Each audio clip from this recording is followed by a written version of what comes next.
Evangelho de João, capítulo de número 1.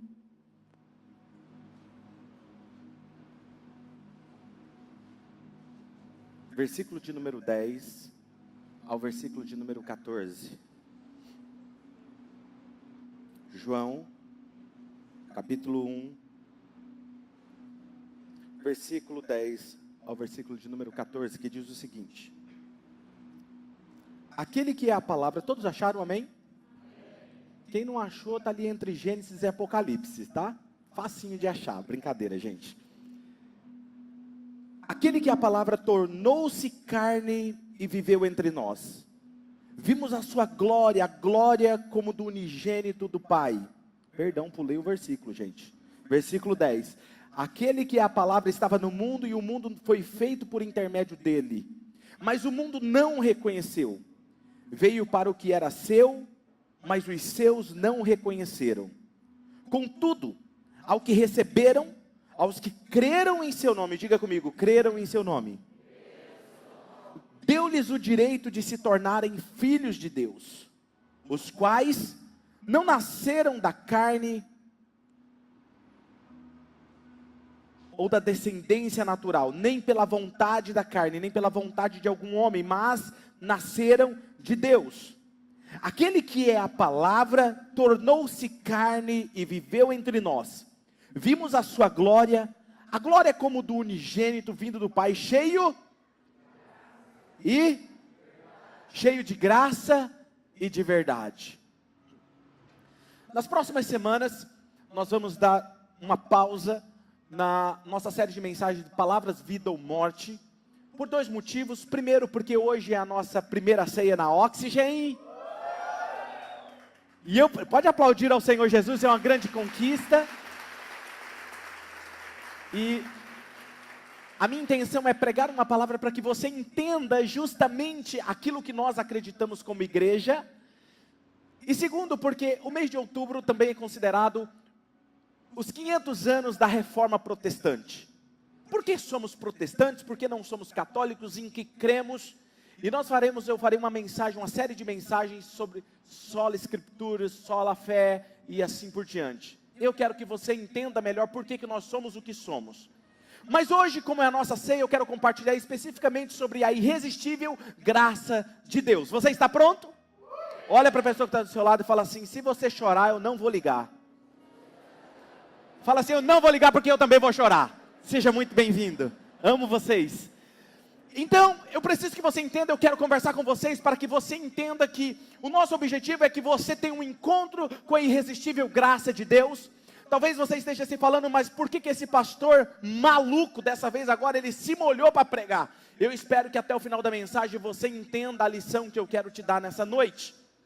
Veja aqui no texto que nós lemos em João capítulo 1, versículo 14, diz o seguinte: e o verbo se fez carne e viveu entre nós, cheio de graça e de verdade, e vimos a sua glória, a glória como do unigênito do Pai. O que é graça? Muitas pessoas sabem me responder o que é graça. O que é graça? Está vendo? Todo mundo responde isso, e é muito interessante, eu acredito nisso. Mas eu tenho um exemplo mais claro para você, para que você entenda exatamente o que eu estou querendo dizer. Alguém aqui já assistiu o desenho do Denis o Pimentinha? Uau! Denis o Pimentinha, é interessante, nesse desenho, Denis e o seu amigo Joey, eles estão saindo da casa da senhora Wilson. Não sei se você lembra da senhora Wilson, a vizinha que morava do lado. E eles saem da casa dela com as mãos cheias de biscoito. E Joey vira para o Denis e diz: Denis, por que será que a senhora Wilson fez tantos biscoitos e nos dá tantos biscoitos? Será que é porque somos legais? E Denis fala assim: não, Joey, eu acredito que a senhora Wilson não dê os biscoitos para nós porque nós somos legais. É por causa do coração dela, ela tem um coração muito bom, e por isso que ela nos dá os biscoitos. É algo que diz sobre o coração dela. Interessante que a graça, ela é um presente. E o presente, ele não está baseado no mérito nos merecimentos, ou nos méritos do recebedor. Mas o presente está baseado na bondade do doador. E nós estamos vivendo em uma época em que realmente aquilo que é certo virou errado, e aquilo que é errado virou certo. E veja que o texto nos diz algo muito interessante, que Jesus era a palavra, e ele tomou forma humana e viveu entre nós, e ele era cheio de graça e de verdade. E esse Jesus, ele é Deus, e como sendo Deus, ele merece toda a nossa adoração, sim ou não? O problema é que muitas vezes, veja o que o texto diz em João capítulo 4, versículo 23 e 24. João 4, 23 e 24 diz assim: no entanto, está chegando a hora, e de fato já chegou, que os verdadeiros adoradores adorarão o Pai. Sério que está escrito isso? Eu achei que estava escrito: adorarão o Pai em espírito e em perfeição.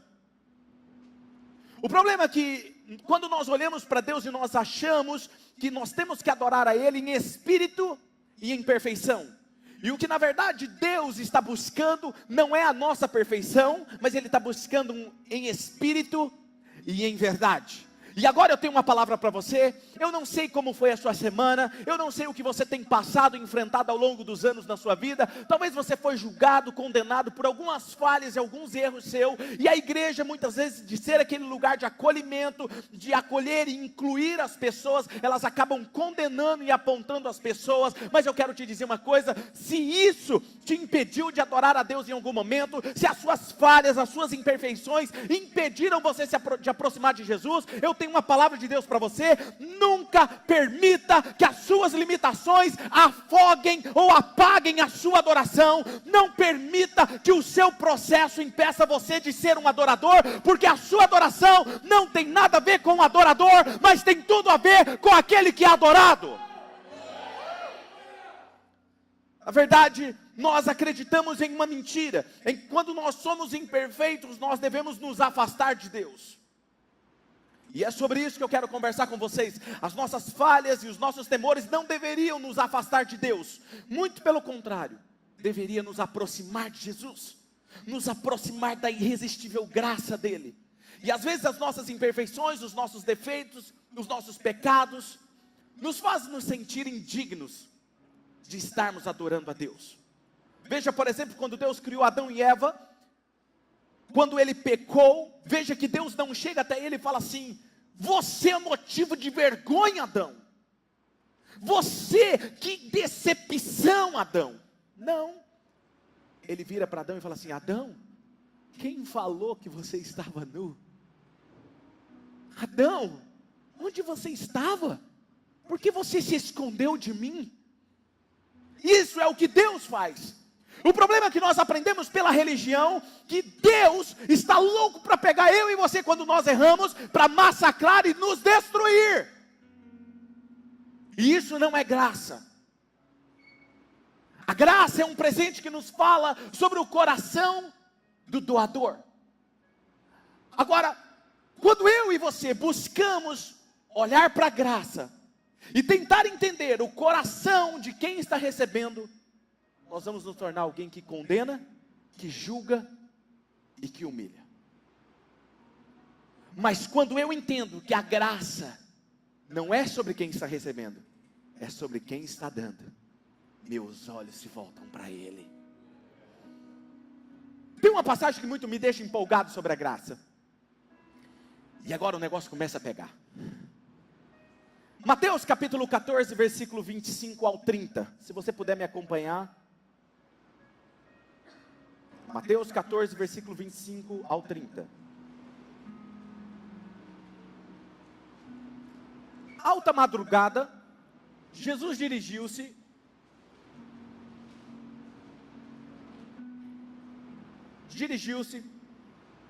a eles, andando sobre o mar. E quando o viram andando sobre o mar, ficaram aterrorizados e disseram: é um fantasma. E gritaram com medo: o que é aquilo? O que é aquilo? E ele falou: ei gente, que medo é esse? Tenha coragem, sou eu, Jesus. E aí eu acredito que Pedro disse: Senhor, se és tu, deixe-me ir até você. Venha, respondeu ele. Então Pedro saiu do barco, andou sobre as águas,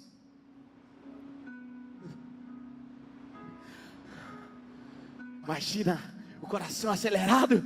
Uau! Ele começa a viver algo incrível com Jesus. Interessante quando nós olhamos para isso, e eu fico imaginando, quando Jesus diz: ei gente, sou eu. E aí os discípulos ficam todos olhando assustados, e Pedro tipo fica assim: ei, Jesus, deixa eu ir, não, deixa eu, por favor, deixa eu. Ele sempre estava com a língua dos dentes, né? E aí ele: por favor, deixa eu, Jesus, deixa eu. Aí Jesus: tá bom, Pedro, vem, tá tudo bem, vem cá, Pedro, tá tudo bem, vem cá. Ele: segura aí, tira minha jaqueta, tó. Jesus! E Jesus: calma, Pedro, tá tudo bem, calma, deu o passo, vai. Oh, Jesus!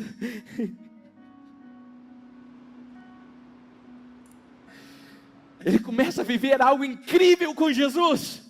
Ele começa a ter uma experiência que ele jamais imaginou. E quando Pedro começa a andar, está indo tudo bem. A caminhada de Pedro sobre as águas está indo muito bem. Mas de repente, Pedro se distrai. Pedro começa a olhar dos lados, o vento soprando, porque está acontecendo um vento forte. E diz o texto que ele duvidou. E eu imagino na cabeça de Pedro que ele olha e fala assim: espera, isso aqui é H2O. Eu sou ser humano. Ser humano não tem que andar sobre as águas. Isso aqui é água. E ele começa a olhar o vento à sua volta. Ele falha. Veja, Pedro está vivendo um momento incrível. Mas Pedro era imperfeito. Tem alguém imperfeito aqui hoje? Eu sou imperfeito. Ele era imperfeito. E aí, no meio da jornada, no meio da caminhada, ele todo empolgado, ele falha. A incredulidade toma conta do coração dele, a dúvida toma conta do coração dele. Ele duvida, fica com medo e começa a afundar. É meio constrangedor o que está acontecendo. E ele grita de desespero, tipo uma criancinha com medo. Eu ia falar uma menininha, mas isso seria muito... Não sou uma pessoa cultura da honra. Ou seja, então ele grita de desespero e ele diz: Senhor, por favor me salve. Está começando a entender porque seu pastor está molhado? E aí Jesus imediatamente: oh, homem de pequena fé, porque você duvidou. Interessante observar isso. Mateus capítulo 14, versículo 31, olha o que diz: imediatamente. Não foi Jesus que falou: agora também você quis, agora você vai aprender um pouquinho. Deixa eu te falar uma coisa. Nos nossos sofrimentos, Deus não permite que continuemos sofrendo além do que podemos suportar. Porque quando Ele vem para te salvar, Ele vem imediatamente.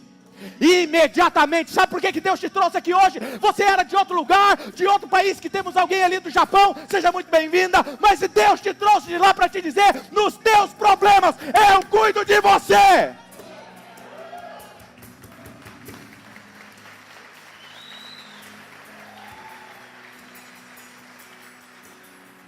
E aqui é onde a graça começa, a graça irresistível começa a me deixar entusiasmado. Porque o texto diz que eles voltam para o barco, e quando eles voltam para o barco, o vento cessou. Pô, o senhor não poderia ter cessado o vento enquanto eu estava caminhando sobre as águas? Por que agora que nós entramos no barco o senhor cessou? E isso é realmente incrível, simplesmente demais, muito bom. Essa informação mostra que Deus está no controle das nossas vidas. Ele não deixa passar nada. Eles voltam para o barco, e olha o que diz em Mateus 14:32. 14:32. Quando eles entraram no barco, o vento acabou. E aí, eu comecei a imaginar. Agora olha para mim. Eu lembro a dica que eu dei para vocês quando vocês forem ler a Bíblia, imagina o texto, né? Eu comecei a imaginar como seria o versículo 33. E eu comecei a criar a versão Claudinei no versículo 33. E eu quero que você acompanhe comigo, imagine comigo. Os que estavam lá no barco, volta Pedro com vergonha, porque afundou, estava molhado, encharcado, pingando. Eles entrou no barco, eles trouxeram toalhas brancas para Pedro. Se cobre, Pedro, se cobre, se cobre. Aí eles viraram assim, vamos falar com Pedro. Aí chega em Jesus, Jesus, excuse me, please. 1 minute, please. O senhor pode esperar um minutinho aí? O nosso irmão teve uma situaçãozinha assim, meio constrangedora. O senhor pode esperar só um minutinho, fazendo um favor? Você espera? Por favor, Jesus, por favor. 1 minute. Vieram que juntaram em volta de Pedro. Pedro com vergonha, triste, decepcionado. E aí eles começam a falar com Pedro. E isso é uma situação parecida quando alguém peca dentro da igreja. Quando a igreja não entende o que é graça. É mais ou menos isso que acontece. Quando alguém erra, eles se aproximam de Pedro e aí ele começa a falar: Pedro, cara, é embaraçoso isso que aconteceu com você, né, cara? Cara, eu não sei se você sabe, mas o nome de Pedro significa pedra. Assim, Pedrão, você afundou como uma pedra, cara. Olha, cara, eu sei que não é fácil estar encharcado. Eu sei que não é fácil, você está molhado, você deve estar congelando porque estava ventando. Você deve estar com muito frio.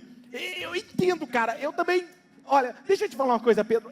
Eu também fiz coisas estúpidas lá nos anos 80. Eu não faço mais, eu só fazia coisas estúpidas nos anos 80. Pedro, eu te entendo, cara, eu te entendo. Muitos aqui fizeram só... Hoje a gente não faz mais coisa errada, não. Então, Pedro, a gente te entende, cara, assim, porque a gente já foi assim, né? E aí, ele volta de novo. Jesus, o negócio está meio difícil aqui. Só mais um minutinho, tá, Jesus? E Jesus, tudo bem. Vai lá, pode ficar à vontade. E eles voltam de novo para Pedro. Olha, Pedro, nós vamos fazer o seguinte, nós não vamos fazer um estardalhaço, nós vamos te dar uma troca de roupa, mas óbvio que nós não temos uma troca de roupa aqui, né, onde nós estamos, né, Pedro? Nós estamos no meio do mar, nós vamos embora, e quando nós chegarmos na cidade, nós não vamos sair falando para todo mundo que você está molhado, nós não vamos falar que você afundou, afinal de contas, o que as pessoas vão pensar, Pedro? Pedro, vamos fazer o seguinte, você fica quietinho aí, espera, você está molhado, então, por enquanto, Pedro, nós vamos cuidar de você, mas você fica sentadinho aqui no barco. Mas não é isso que acontece no texto. Isso é o que muitas igrejas fariam. Olha o que acontece no texto. Versículo 33. Então, os que estavam no barco, o que eles fizeram? O quê? Igreja, você está viva, o que eles fizeram? Os 12 discípulos, incluindo o encharcado Pedro, todos eles começaram a adorar a Ele que vive e reina para todo sempre. Veja que ninguém notou que Pedro estava molhado. Ninguém se importou que Pedro estava encharcado, pingando. Alguém poderia falar assim: ei, Pedro, você não pode adorar a Ele. Cara, você está molhado, você está encharcado. Senta aí, fica quietinho aí. Deixa só nós que estamos secos adorar a Ele. Por quê, Pedro? Porque essa roupa molhada sua, esses pingos de água, essa água, cara, representa a sua falha. Representa a consequência do seu erro. Mas o que acontece aqui é o seguinte. Quando Jesus traz Pedro de volta, e eles entram no barco, sabe o que eles fazem? Uau! Caraca, Jesus! Como que o Senhor conseguiu fazer aquilo? Uau, Jesus, o Senhor é o Filho de Deus! Filho de Deus! Você é demais! E começaram a adorar a Ele. Quem está me entendendo o que está acontecendo aqui? Se fosse em algumas igrejas, sabe o que aconteceria? Pedro, que vergonha. Pedro, você é discípulo de Jesus, você decepcionou Jesus. O que vai todo mundo dizer sobre você? Deixa eu te falar uma coisa, Deus não está preocupado com o que andam falando de você. Deus não está preocupado em apontar o dedo para você. Ele está dizendo, eu te amo como você é, como você é, como você é.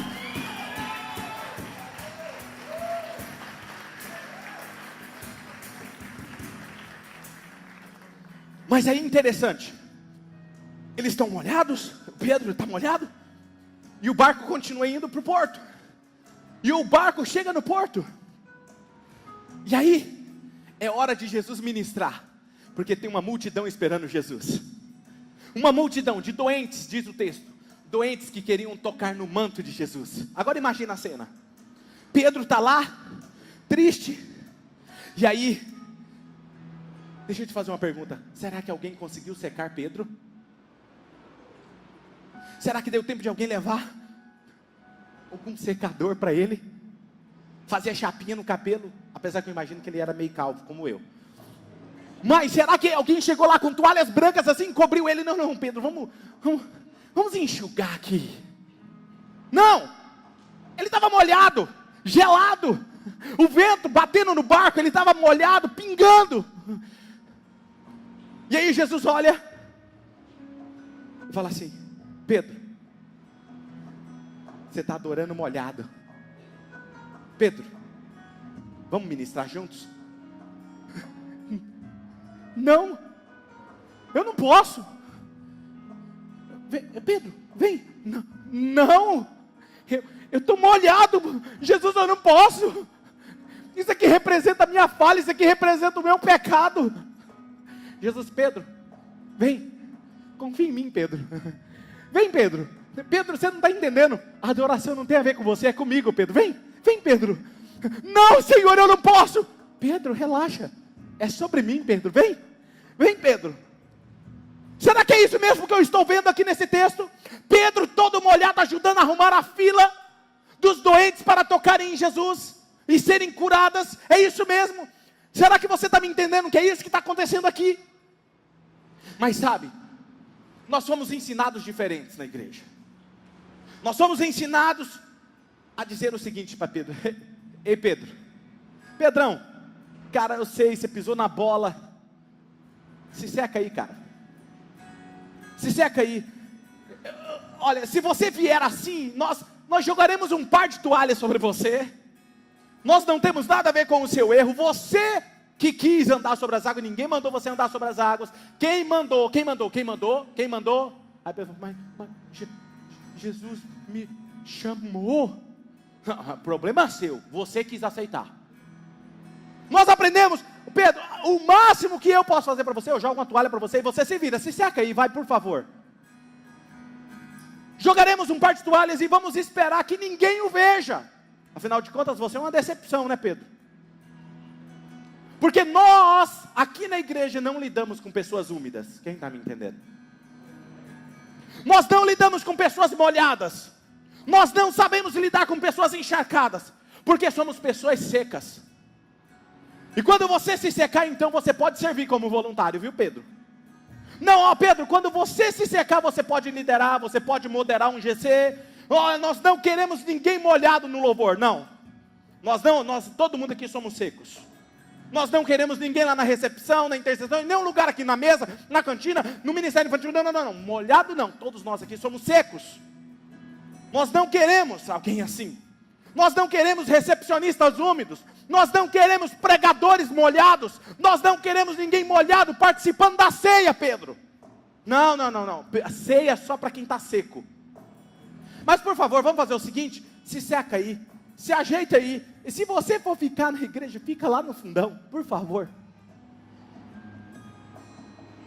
Quanto tempo você vai ter que ficar? A minha pergunta, se secando. O problema é que colocamos essas pessoas para se secar lá no fundo, ou em uma cadeira, mas não tem ninguém do lado para ajudar a secar a roupa molhada. O problema é que o que mais encontramos é pessoas para apontar o dedo, julgar e condenar, e poucas pessoas para abraçar. A igreja, que deveria ser um lugar seguro de acolhimento, recolhimento, se torna um lugar de julgamento, de culpa e condenação.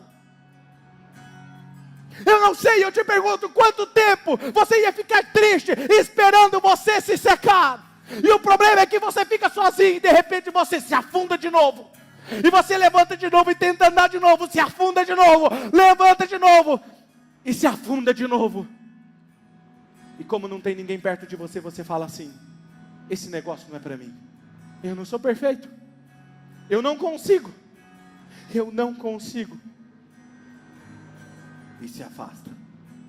Quem está me entendendo? Talvez isso aconteceu com você. Quantas vezes você deveria ter se sentido acolhido e você se sentiu afastado, julgado e condenado?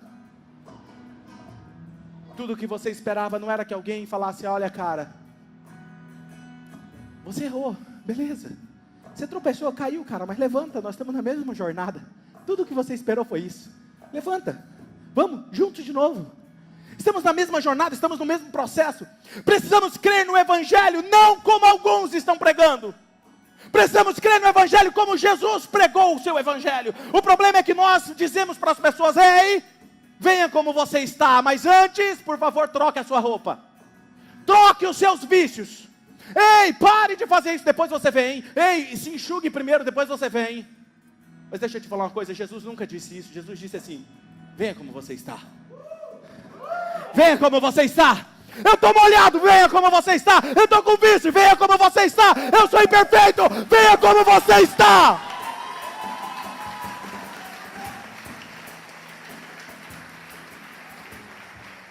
Deixa eu te falar um texto, Provérbios capítulo 24, versículo 16, parte A. Olha o que diz esse texto. Vamos ler juntos? 1, 2, 3. Pois ainda...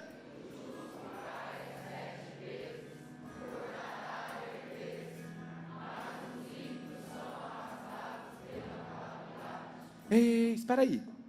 Quem cai não é o pecador?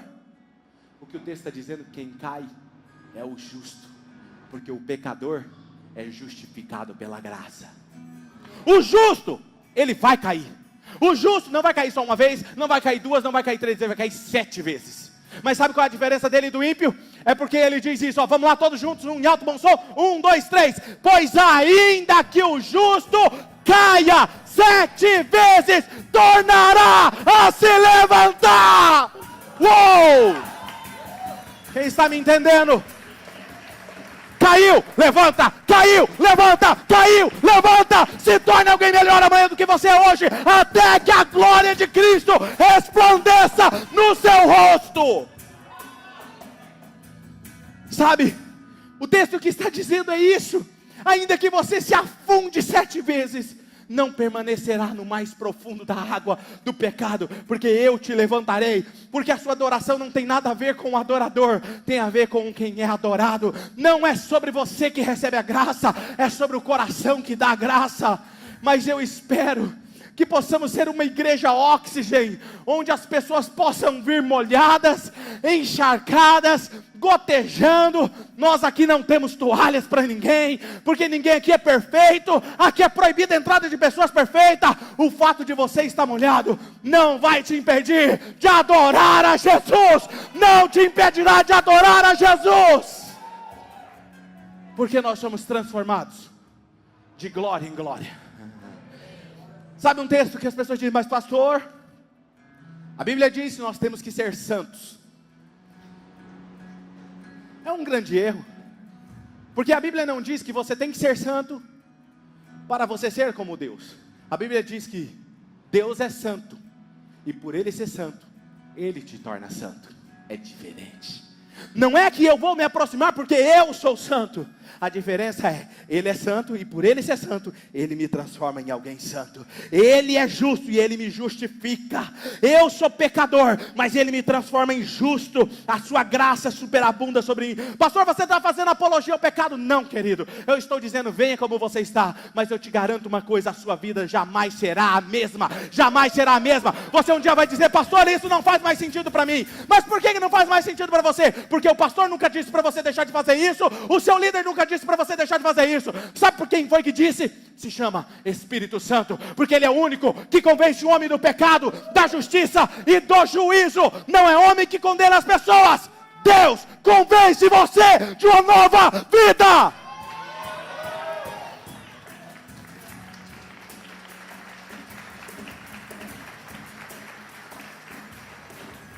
Sabe? Então a melhor coisa que você pode fazer, quando você está afundando, aprenda com Pedro. Afundei, o que eu faço? Não volte seus olhos para as suas falhas, porque tudo que o inimigo quer é te culpar e te afastar dos perto de Jesus. Volte os seus olhos para o adorado. O que eles fizeram no barco? Começaram a adorar a Jesus. E quando eles começaram a adorar Jesus, não tinha mais tempo para olhar para as falhas de Pedro. Eles não tinham mais como olhar para a roupa molhada de Pedro. Não importava se Pedro estava molhado. Eu acho que sabe o que aconteceu? João, Felipe abraçaram Pedro, se molharam inteiro e vamos juntos adorar Jesus. Porque quando você está com os seus olhos voltados para Jesus, você não consegue enxergar as falhas do seu irmão. Alguém me perguntou, pastor, por que a igreja aqui é escura? É porque aqui o foco é Jesus. Não é você ficar vendo quem está do seu lado, quem não está, a roupa que o seu irmão está do lado. Aqui você tem privacidade de adorar a Jesus, amém? Você precisa entender que o seu foco é Jesus. E eu quero que o nosso foco esteja no seu Salvador, como um dia o meu esteve nele, quando eu estava afundando, e ele imediatamente se aproximou de mim e me resgatou. Eu estava molhado, úmido, pingando, mas ele me mudou. Romanos capítulo 8, versículo 1. Sabe por quê? O seu foco tem que estar em Jesus. Romanos 8, 1. Vamos todos juntos ler esse texto em alto e bom som. Todos concordam? Vamos lá? Vamos só aqui esse lado aqui, meu, por favor. Só esse lado vai ler, tá bom? 1, 2, 3. Portanto, agora...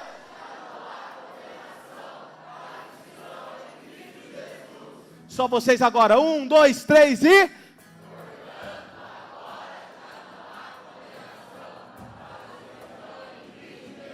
Todos juntos, 1, 2, 3, essa é uma verdade sobre você. Portanto, agora já não há condenação sobre aqueles que estão. Uau! Pode aplaudir a Jesus.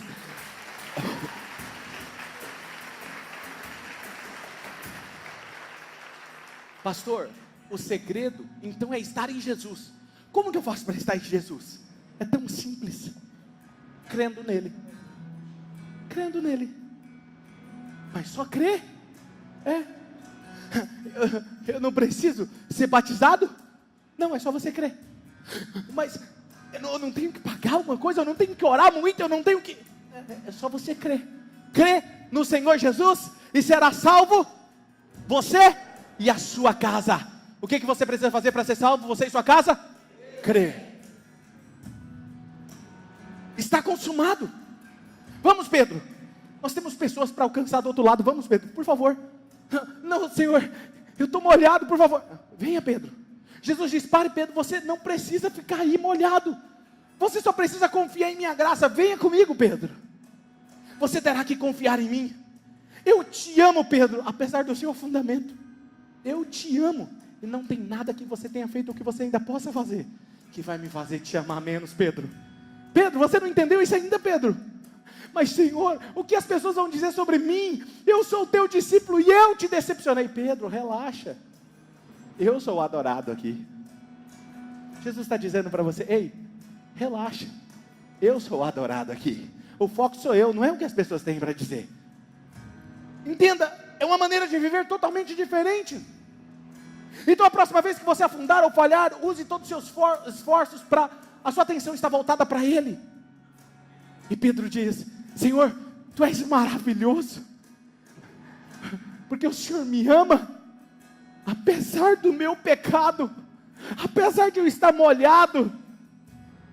É nesse lugar que você vai descobrir uma vida de santidade e um estilo de vida diferente. Aí vem uma pergunta, pastor, quem pode então participar da ceia? Quem poderia, por exemplo, dizer, pastor, quem está em pecado, o pecado da vaidade impede as pessoas de participar da ceia, pastor. Eu faria uma pergunta para as irmãs. Cadê as irmãs? Amém, irmãs? Tem alguém aqui que se considera vaidosa? Olha, tem algumas que levantaram a mão. Amém, irmã. Corajosa. Você não vai participar da ceia, irmã. Mas vamos... O nosso conceito de pecado é muito ínfimo, quer ver? Queridos, a irmã que passa batom é pecado? É vaidade? Sim ou não? Deixa eu te falar uma coisa. Sabe o que a Bíblia diz? Tudo é vaidade. Tudo é vaidade. Seu relógio é vaidade. Seu carro é vaidade. Sua casa, vaidade. Tudo é vaidade. Então espera aí. Então todos nós cometemos esse pecado. Quem vai participar da ceia? Não, pastor, eu tenho um pecado que... Aqueles que lutam contra o espelho, pastor. Aqueles que lutam contra o peso, aqueles fitness. Que faz os cultos na academia, culto ao corpo, pastor. E esses é pecado, pastor. Porque a Bíblia fala que nós devemos cultuar apenas a Jesus. Esse não vai participar. Legal. Se esses não vão participar, então que tal também aqueles que são gordinhos, que são displicentes com a saúde também? É um pecado. Não cuida da taxa de colesterol, do açúcar no sangue, que não vai numa academia, também é displicente com o seu corpo, não faz nada, e ainda comete o pecado da gula. Será que aquele que peca com o pecado da gula também não pode tomar ceia? Quem aqui nunca comeu? Cara, não consigo, não comi demais. Aquele churrasco, tá vendo? Quem aqui não cometeu o pecado da gula? Não, pastor, mas vamos falar um negócio, vamos mudar então de pecado? Esse pecado aí todo mundo comete, mas aí também é fácil, vamos mudar o pecado? Mentira! Mentira é pecado, pastor. Então vamos tirar os mentirosos do nosso meio, ok? Os mentirosos então não vão participar da ceia hoje. E que tal então aqueles que falam a verdade também não participar da ceia? Aqueles que falam a verdade, sim. Aqueles que falam assim, eu só falo a verdade, doa quem doer. Esse também é um ignorante, que não se importa com o outro, não se importa com o sentimento do outro. Ele fala uma verdade e mais machuca do que edifica. Há verdades que devem ser veladas, há verdades que devem ser guardadas, há verdades que devem ser ditas no momento certo. Jesus mesmo disse, olha para os seus discípulos e fala assim, eu teria muito mais coisas para dizer para vocês, mas vocês não podem suportar. Jesus se calou. Aí outra pessoa diz assim, pastor, e aquele que magoa e tem ressentimento, eu acho que essa pessoa não deve participar da ceia. Ok, esses então não vão participar da ceia. Reprovaríamos aquele que não tem nada contra ninguém, ele é bonzinho demais, não tem nada contra ninguém, ele engole todos os sapos, ele não tem coragem de se posicionar. Deixa eu te falar uma coisa, esse também deveria ser recluído como pecador. Sabe por quê? Porque ele é tão egoísta, que ele não tem coragem de se posicionar e falar a verdade em um relacionamento. Por isso que ele não tem atrito com ninguém. Ele não tem nada contra ninguém, mas também não tem nada a favor de ninguém. Ele não se importa a não ser com ele mesmo. Pastor, mas eu tenho mais um. E que tal os gananciosos, pastor? Aqueles que amam o dinheiro, os servos de Mamon, amam o dinheiro. Esse aí não deveria participar da ceia, pastor. Ok. E que tal o chupim também não participar da ceia? Aqueles que dizem que não se importam com dinheiro, mas eles também se aproveitam do pai, da mãe, do cunhado que tem dinheiro, do sogro que tem dinheiro. É um chupim. Você teria coragem de dizer, cara, vai trabalhar para você ter dinheiro, para sustentar a sua família. Será que isso também não é pecado? Pastor, eu tenho um pecado. Então diga. Aí a pessoa diz, pastor, você fuma, né? O outro ali fuma, pastor. Esse não deveria participar, ele tem vício, ele fuma. Eu abracei ele do dia e senti o cheiro do cigarro. Ele bebe, pastor, é vício. Ok, tá bom, vamos excluir então aqueles que têm vício, para não participar da ceia. Que tal você que é viciado no celular? Você sabia que isso é um vício também? Você sabia que existe clínica de recuperação também para quem é viciado em tecnologia? Você sabia disso? Ei, e você que é viciado em refrigerante? Coca-Cola. Não vive um dia sem tomar uma Coca-Cola. Viciado. Não, pastor, mas aí não dá. Aí o senhor está baixando o nível demais. Não, mas é vício. Quem está me entendendo o que eu estou querendo dizer? E aquele que fala demais? Será que nós diríamos para aquela pessoa, querido, você não vai poder participar dessa que você fala demais? Fala muito. Idolatria. Ah, pastor, eu não tenho nenhum santo lá, eu não idolatro ninguém, a não ser Jesus. É? E o seu time de futebol? E uns ainda dizem que o seu time é fiel. Nada contra ninguém. Você percebe que o nosso conceito de pecado ele é muito superficial? É o outro diz, não, eu nunca adulterei, pastor, mas é preso na lascívia. É a mesma coisa.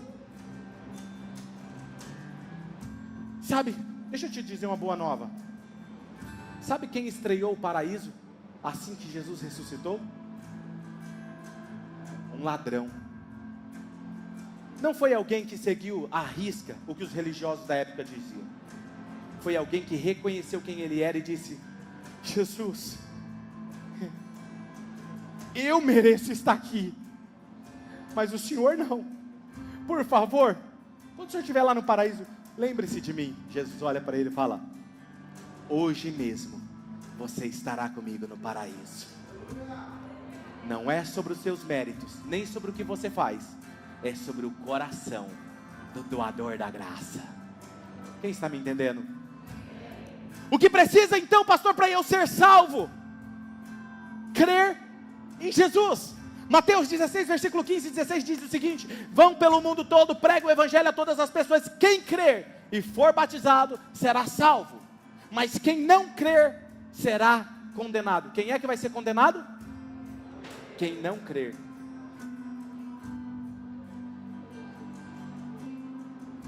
Eu estou trazendo uma reflexão para você. O que é graça? Não é sobre mim, é sobre Ele. Não é sobre a minha perfeição, é sobre o que Ele fez, e sempre será sobre o que Ele fez.